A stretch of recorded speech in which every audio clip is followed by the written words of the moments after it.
문체부 장관 후보 황희 후보가 말바꾸기라든지 변명으로 일관하고 진정성이 없어요. 말을 함부로 합니다. 이랬다가 그다음 또 다른 질문이 나오면 이렇게 했다가 현 공직자로서 참 청문회에서 통과시기 어려운 사람이다 이런 판단을 하고 문체부 장관 후보 황희 후보에 대한 청문 보고를 결과 보고를 드리겠습니다. 청문은 10시부터 시작돼서 저녁 늦게 제가 청문 중지를 요구했습니다. 왜냐하면 후보가 아주 필요하고 간단한 이 증거 자료를 내지 않기 때문에.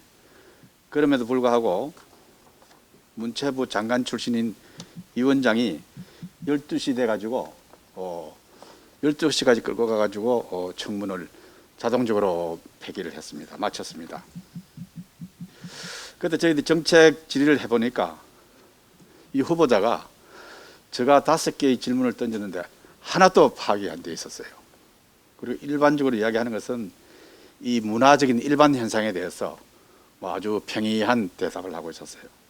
그리고 이 후보자의 경력이나 그날의 정책 질의로 볼 때 전문 분야와는 전혀 무관한 사람이 온 것이 판명이 되었습니다. 그리고 여러 가지 의문이 있었는데 오늘 2가지만 말씀을 드리겠습니다.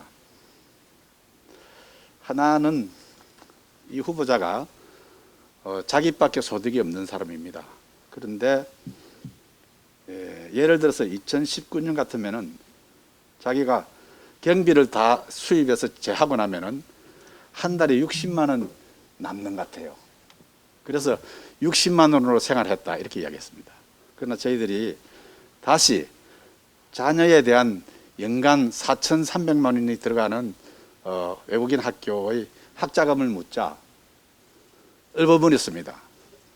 그리고는 60만 원을 어떻게 생활할 수 있느냐 하니까 300만 원으로 생활한다 이렇게 이야기했어요. 그러니까 앞뒤가 맞지도 않고 말 바꾸기를 하고 수치도 맞지 않는 것입니다.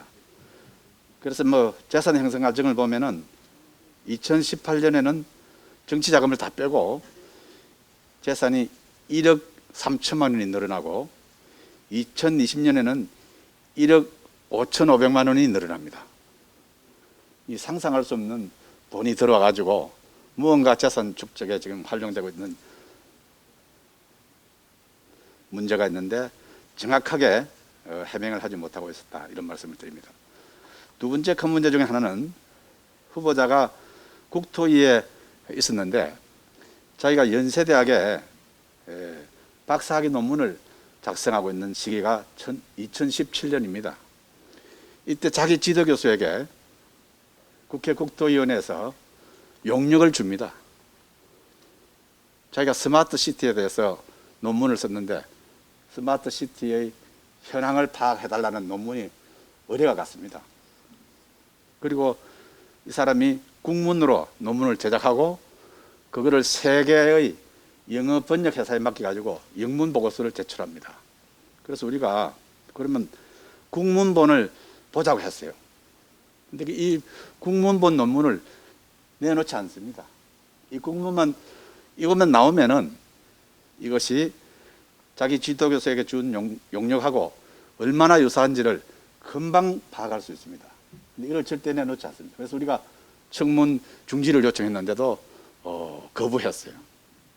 그래서 우리가 이제 영어 번역해서 준 영문 결과서를 봤는데 제가 보니까 거의 그 연구 용역 보고서를 교묘하게 앞뒤 문장을 바꾼 그런 영문 보고서가 나왔어요. 그래서 이 문제는 앞으로 연세대하고 계속적으로 문제점을 파헤칠 생각입니다. 그 외에도 여러 가지 말 바꾸기라든지 변명으로 일관하고 우선 이 사람이 진정성이 없어요. 말을 함부로 합니다. 이랬다가 그다음 또 다른 질문이 나오면 이렇게 했다가 그리고 되돌아서 확인하려고 하면은 설 웃다가 이렇게 해요.